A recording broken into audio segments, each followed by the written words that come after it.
쇠사슬로 묶여 끌려간 우리 국민들. 그러나 지금 미국은 그들에게 다시 돌아와 달라고 애원하고 있습니다. 무슨 일이 벌어진 걸까요? 지난달 미국 조지아주 현대차 전기차 공장에서 벌어진 충격적인 사건. 한국 근로자 수십 명이 갑작스럽게 체포되어 억류당하는 사태가 발생했습니다. 그런데 몇 주 후 믿을 수 없는 일이 벌어졌습니다. 미국 당국이 이들에게 계속 머물러 달라고, 아니 다시 돌아와 달라고 요청한 것입니다. 이는 단순한 행정 실수가 아니었습니다. 미국이 그토록 원했던 제조업 르네상스, 그 핵심에 한국 기술자들이 있었던 것입니다. 첨단 전기차 생산 라인을 가동시키고 복잡한 장비들을 다룰 수 있는 전문 인력, 바로 한국 근로자들이었습니다. 조지아주 경제개발청장은 충격을 감추지 못했습니다. 그들이 불법적으로 체류했다면 미국 정부가 계속 있고 싶냐고, 계속 머물렀으면 좋겠다고 말하지 않았을 겁니다라며 제도의 모순을 지적했습니다. 이번 사태는 미국이 추진하는 제조업 부흥 정책의 허점을 고스란히 드러냈습니다. 투자를 유치하라고 압박하면서도 정작 투자를 받을 준비는 되어 있지 않았던 것입니다. 1920년대 만들어진 낡은 법률들이 여전히 21세기 산업 현장을 옥죄고 있었고, 이민 정책과 경제 정책 사이에 심각한 괴리가 드러났습니다. 오늘 우리는 이 사건을 통해 대한민국의 위상과 한국 기술자들의 진짜 실력, 그리고 미국이 마주한 딜레마를 깊이 있게 살펴보겠습니다. 사건은 지난달 조지아주 서베너 지역의 현대차 전기차 공장에서 시작되었습니다. 평범한 하루 오후, 한국에서 파견된 숙련 기술자들이 갑작스럽게 체포되는 상황이 벌어졌습니다. 이들은 쇠사슬로 결박된 채 연행되었고, 이 모습은 현지 언론을 통해 전 세계에 충격을 안겨주었습니다. 현대차 조지아 공장은 미국 내 전기차 생산의 핵심 거점으로 기대를 모았던 시설입니다. 총 55억 달러가 투입된 이 프로젝트는 미국의 전기차 산업 경쟁력을 높이는 상징적 의미를 지니고 있었습니다. 그런데 바로 이 공장에서 한국 기술자들이 불법 체류 혐의로 체포된 것입니다. 문제는 체포 과정에서 드러났습니다. 이들 한국 근로자들은 정당한 비자를 소지하고 입국했으며 현대차와 미국 정부 간 합의된 절차에 따라 파견된 인력들이었습니다. 그럼에도 불구하고 이민 단속 당국은 이들을 불법 체류자로 분류하여 강제 연행했습니다. 더욱 놀라운 것은 며칠 후 벌어진 일이었습니다. 미국 당국이 갑자기 태도를 바꾸어 이들에게 계속 머물러 달라고 요청한 것입니다. 아니, 더 정확히 말하면 애원했다고 표현하는 것이 맞을 것입니다. 조지아주 서베너 경제개발청장 트립 톨리스는 현지 WTOC 방송과의 인터뷰에서 이렇게 말했습니다. 그들이 불법적으로 체류했다면 미국 정부가 계속 있고 싶냐고, 계속 머물렀으면 좋겠다고 말하지 않았을 겁니다. 제도에 분명 문제가 있습니다. 이 발언은 미국 행정부의 정책적 모순을 정면으로 비판한 것입니다. 한쪽에서는 불법 체류자라며 체포하고, 다른 한쪽에서는 머물러 달라고 부탁하는 상황. 이보다 더 혼란스러운 행정은 찾아보기 어려울 것입니다. 사건 발생 후 한국 정부는 즉각 외교 채널을 통해 강력히 항의했습니다. 우리 국민들이 정당한 절차를 거쳐 파견되었음에도 불구하고 범죄자 취급을 받은 것에 대해 분노를 표했습니다. 동시에 현대차 측도 공식 성명을 통해 미국 당국의 일방적인 조치에 대해 유감을 표명했습니다. 한국 기술자들이 떠난 후 조지아주 경제계에는 충격파가 몰아쳤습니다.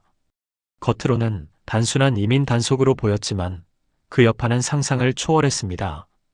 현대차 전기차 공장의 건설 일정이 즉시 2에서 3개월 연기되었고, 관련 협력업체들의 투자 계획에도 빨간불이 켜졌습니다. 트립 톨리슨 조지아주 서베너 경제개발청장은 현지 언론과의 인터뷰에서 솔직한 심경을 털어놓았습니다. 그들이 다시 돌아와 시작한 일을 마무리하고 미국인들에게 장비 사용법을 훈련해 주길 바랍니다. 그것이 지금의 완전한 목표입니다. 이 발언에는 미국 제조업의 현실이 고스란히 담겨 있습니다. 첨단 전기차 생산에 필요한 기술력과 노하우를 보유한 인력이 부족하다는 것입니다. 한국에서 온 숙련 기술자들은 단순한 노동력이 아니라 복잡한 생산 장비를 다루고 현지 직원들을 교육할 수 있는 핵심 인재들이었던 것입니다. 현대차 조지아 공장은 최신 전기차 생산 기술이 집약된 시설입니다. 배터리 팩 조립, 전력 시스템 통합, 품질 관리 시스템 등 모든 과정에서 고도의 전문성이 요구됩니다. 이러한 기술을 보유하고 있는 것은 바로 한국의 숙련 기술자들이었습니다. 조지아주 경제계는 이번 사태로 인한 경제적 손실을 구체적으로 계산하기 시작했습니다. 공장 가동 지연으로 인한 직접적 손실뿐만 아니라 지역 내 수백 개 협력업체들의 매출 감소, 고용 창출 지연 등 파급 효과가 상당할 것으로 예상됩니다. 특히 현대차 공장을 중심으로 형성될 예정이었던 자동차 산업 생태계 구축이 차질을 빚게 되었습니다. 부품 공급업체들, 물류업체들, 서비스 업체들이 모두 한국 기술자들의 복귀를 애타게 기다리고 있는 상황입니다. 현지 경제계 인사들은 이구동성으로 미국 정부의 정책 일관성 부족을 비판했습니다. 한쪽에서는 제조업 르네상스를 외치며 외국 기업들의 투자를 유치하려 하면서 다른 한쪽에서는 그 투자를 실현시킬 핵심 인력들을 내쫓는 모순적 행태를 보인 것입니다. 이러한 상황에서 다른 외국 기업들도 미국 투자에 대해 제고하기 시작했습니다. 투자 약속을 해놓고도 실제 사업 추진 과정에서 예상치 못한 행정적 장애물에 부딪힐 수 있다는 우려가 확산된 것입니다. 이는 미국이 추진하는 제조업 회귀 정책에 심각한 타격을 줄 수 있는 요소입니다. 사태가 심각해지자 조지아주 정치권이 뒤늦게 움직이기 시작했습니다. 브라이언 캠프 조지아주 지사는 사건 초기 이민 단속을 지지하는 듯한 모습을 보였지만 경제적 파급 효과가 현실화되자 입장을 바꾸었습니다. 캠프 주지사는 현지 시간 16일 기자회견에서 많은 혼란이 있었다며 사태의 심각성을 인정했습니다. 그는 이번 일은 결국 긍정적인 결과로 이어져 현대차뿐 아니라 더 많은 기업들이 겪고 있는 문제를 해결하는 데 도움이 될 거라고 생각합니다라고 말했습니다. 하지만 이러한 뒤늦은 해명은 이미 벌어진 상황을 되돌리기에는 역부족이었습니다. 한국 기술자들은 이미 본국으로 돌아갔고 현대차 측도 미국 당국에 대한 불신을 드러내고 있었습니다. 조지아주 정치권은 비자 문제 개선에 대해서는 한 목소리를 냈습니다. 공화당과 민주당 할 것 없이 현행 이민 정책이 경제 발전에 걸림돌이 되고 있다는 점에 동의했습니다. 특히 숙련 기술자들에 대한 비자 발급 절차를 간소화하고 기업들이 필요한 인력을 적시에 확보할 수 있도록 제도를 개선해야 한다는 목소리가 높았습니다. 연방 차원에서도 움직임이 있었습니다. 미국 연방의회 조사국 CRS는 이번 사태를 계기로 이민 정책과 경제 정책 간의 충돌 가능성을 지적했습니다. 외국인 투자를 통한 제조업 일자리 확대라는 목표와 엄격한 이민 통제 정책이 서로 상충할 수 있다는 분석을 내놓은 것입니다. 이는 미국 정치권 전반에 걸쳐 정책적 재검토 필요성을 제기하는 중요한 지적이었습니다. 트럼프 행정부 시절부터 지속되어 온 미국 우선주의 정책과 바이든 행정부의 제조업 회귀 정책 사이에서 나타난 모순을 정면으로 다룬 것입니다. 하지만 정치권의 이러한 대응은 여전히 미봉책에 그치고 있다는 비판을 받고 있습니다. 근본적인 제도 개선 없이는 유사한 사태가 재발할 수 있다는 우려가 제기되고 있는 것입니다. 특히 공화당 내에서는 이민 통제와 경제 성장 사이의 균형점을 찾기 위한 논의가 활발해지고 있습니다. 반면 민주당에서는 이번 사태를 계기로 좀 더 유연한 이민 정책의 필요성을 강조하고 있습니다. 그러나 이러한 정치적 논의들이 실제 정책 변화로 이어질지는 여전히 불투명한 상황입니다. 미국 정치의 양극화가 심화된 상황에서 이민 문제는 여전히 민감한 정치적 이슈로 남아있기 때문입니다. 현대차 조지아 공장에서 일했던 한국 기술자들은 단순한 노동자가 아니었습니다. 이들은 세계 최고 수준의 전기차 제조 기술을 보유한 전문가들이었습니다. 배터리 팩 조립부터 전력 관리 시스템, 차체, 용접, 도장, 최종 품질 검사까지 전 과정에 걸쳐 핵심적인 역할을 담당하고 있었습니다. 트립 톨리슨 조지아주 서베너 경제개발청장의 발언이 이를 여실히 보여줍니다. 그들이 다시 돌아와 시작한 일을 마무리하고 미국인들에게 장비 사용법을 훈련해 주길 바랍니다. 이는 한국 기술자들이 단순히 작업을 수행하는 것이 아니라 현지 직원들을 교육하고 기술을 전수하는 역할까지 담당하고 있음을 의미합니다. 현대차 조지아 공장에 도입된 생산 설비들은 최첨단 기술의 집약체입니다. 로봇 용접 시스템, 자동화된 도장 라인, 정밀, 배터리 팩 조립 장비 등 모든 시설이 4차 산업혁명 시대의 스마트 팩토리 개념을 구현하고 있습니다. 이러한 복잡하고 정교한 장비들을 능숙하게 다룰 수 있는 인력은 전 세계적으로도 극히 제한적입니다. 한국 기술자들은 현대차가 국내에서 축적한 수십 년간의 자동차 제조 노하우와 최근 전기차 분야에서 쌓은 혁신적 기술력을 모두 체화하고 있는 인재들입니다. 특히 전기차 특유의 배터리 관리 시스템, 열 관리 기술, 충전 시스템, 통합 등의 분야에서는 세계 최고 수준의 실력을 보유하고 있습니다. 이들의 부재로 인한 타격은 즉시 나타났습니다. 공장 가동률이 급격히 떨어졌고 복잡한 문제가 발생했을 때 해결할 수 있는 인력이 부족해졌습니다. 특히 새로 도입된 장비들의 세팅과 최적화 작업이 중단되면서 전체적인 생산 계획의 차질이 빚어졌습니다. 현지 언론들은 한국 기술자들의 전문성을 높이 평가했습니다. 이들이 단순히 기술적 작업만 수행하는 것이 아니라 문제 해결 능력과 창의적 사고를 바탕으로 생산성 향상에 기여했다고 보도했습니다. 또한 현지 직원들과의 소통을 통해 기술 전수와 문화적 교류까지 이루어내고 있었다고 평가했습니다. 한국의 제조업 기술력은 이번 사태를 통해 다시 한번 세계적으로 인정받게 되었습니다. 미국이 그토록 원했던 제조업 르네상스의 핵심에 한국의 기술과 인력이 있었다는 것이 명확히 드러난 것입니다. 이는 단순히 하나의 공장 운영 문제를 넘어선 의미를 갖습니다. 글로벌 제조업 생태계에서 한국이 차지하는 위상과 역할을 보여주는 상징적 사건으로 해석되고 있습니다.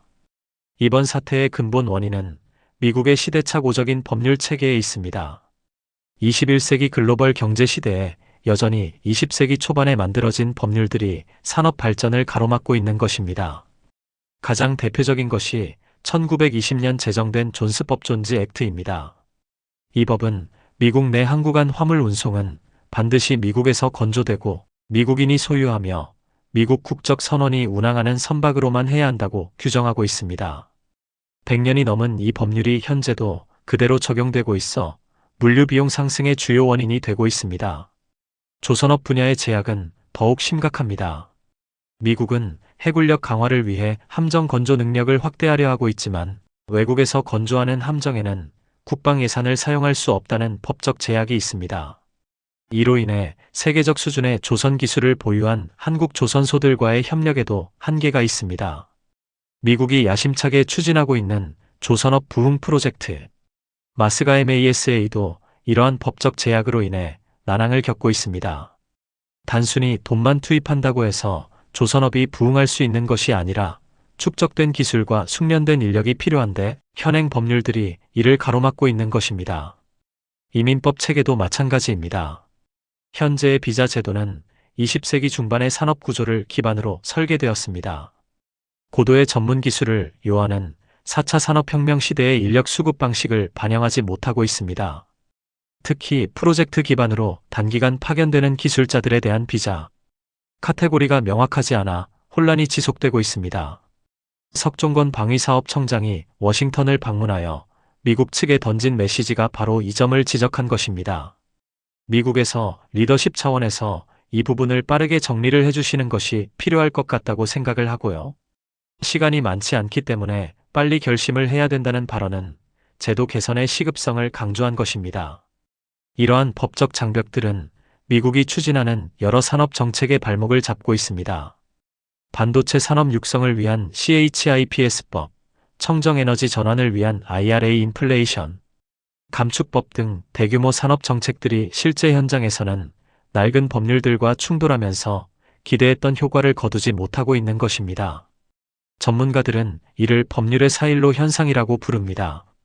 각 분야별로 따로따로 만들어진 법률들이 서로 연계되지 않으면서 현실과 괴리된 규제를 만들어내고 있다는 것입니다. 미국 정치권에서도 이러한 문제의식이 확산되고 있지만 실제 개선은 쉽지 않은 상황입니다. 기득권층의 저항과 정치적 이해관계가 복잡하게 얽혀 있어 근본적인 제도 개혁이 지연되고 있는 것입니다. 이번 사태에 대한 대한민국의 대응은 과거와는 확연히 달랐습니다. 석종건 방위사업청장의 워싱턴 방문은 단순한 협의가 아닌 당당한 요구였습니다. 미국이 원하는 대로 되려면 장벽부터 없애라는 메시지는 한국의 변화된 위상을 보여주는 상징적 발언이었습니다. 과거 한국이 미국과의 관계에서 보였던 일방적 협력자의 모습과는 전혀 다른 모습이었습니다. 이제 한국은 미국이 필요로 하는 핵심 기술과 인력을 보유한 동반자로서 대등한 관계를 요구하고 있는 것입니다. 석 청장의 시간이 많지 않기 때문에 빨리 결심을 해야 된다는 발언은 더욱 의미심장합니다. 이는 한국이 미국의 일방적인 요구를 기다리는 입장이 아니라 상호 이익을 위한 조건을 제시하는 주체적 자세를 보여주는 것입니다. 실제로 한국의 국제적 위상은 최근 몇 년 사이 급격히 상승했습니다. K-팝, K-드라마로 시작된 한류 열풍이 K-반도체, K-배터리, K-조선으로 이어지면서 경제적 영향력도 크게 확대되었습니다. 특히 첨단 기술 분야에서 한국의 경쟁력은 이제 세계 최고 수준에 도달했습니다. 전기차 배터리 분야에서 LG에너지솔루션, SK온, 삼성 SDI는 전 세계 시장의 30% 이상을 점유하고 있습니다. 반도체 분야에서는 삼성전자와 SK하이닉스가 메모리 반도체 시장을 주도하고 있으며 조선업에서는 현대중공업, 삼성중공업, 대우조선해양이 글로벌 시장을 선도하고 있습니다. 이러한 기술적 우위는 단순히 제품을 수출하는 차원을 넘어서 글로벌 가치사슬 GVC에서 한국의 역할을 결정짓는 핵심 요소가 되고 있습니다. 미국이 추진하는 제조업 회귀 정책, 유럽의 그린딜, 일본의 디지털 전환 등 주요국들의 산업 정책 성공 여부가 한국과의 협력에 달려있는 상황입니다. 한국 정부는 이러한 변화된 현실을 바탕으로 외교 전략도 조정하고 있습니다. 과거처럼 미국의 요구에 일방적으로 응하는 것이 아니라 상호 이익을 추구하는 동반자 관계를 구축하려 하고 있습니다. 특히 이번 조지아 사태를 계기로 한국은 숙련 기술자들의 해외 파견과 관련된 제도적 보장을 더욱 강화하고 있습니다. 우리 국민들이 해외에서 부당한 대우를 받지 않도록 외교적 보호 체계를 강화하는 한편 기업들의 해외 진출을 뒷받침할 수 있는 정책적 지원도 확대하고 있습니다. 이러한 한국의 변화된 자세는 국제사회에서도 주목받고 있습니다. 더 이상 미국의 일방적 요구를 수용하는 수동적 동맹국이 아니라 자국의 이익을 명확히 제시하고 상호 윈-윈을 추구하는 성숙한 파트너로 인식되고 있는 것입니다. 쇠사슬에 묶였던 것은 한국 노동자들이 아니었습니다. 정작 세상을 묶고 있었던 것은 한국인들의 기술과 땀, 그리고 혁신의 힘이었습니다. 이번 조지아 사태는 21세기 글로벌 경제에서 대한민국이 차지하는 진정한 위상을 세계에 각인시킨 역사적 사건이었습니다. 미국이 그토록 추진하고자 했던 제조업 르네상스, 그 핵심에는 한국의 기술력이 있었습니다. 첨단 전기차 생산 라인을 가동하고 복잡한 자동화 장비들을 다루며 현지 직원들에게 기술을 전수할 수 있는 전문 인력, 바로 우리나라 기술자들이었던 것입니다. 하지만 미국은 준비되지 않았습니다. 투자를 유치하라고 압박하면서도 정작 투자를 받을 제도적 기반은 마련하지 못했습니다. 1920년대 만들어진 낡은 법률들이 여전히 21세기 산업 현장을 옥죄고 있었고 이민 정책과 경제 정책 사이의 심각한 괴리가 적나라하게 드러났습니다.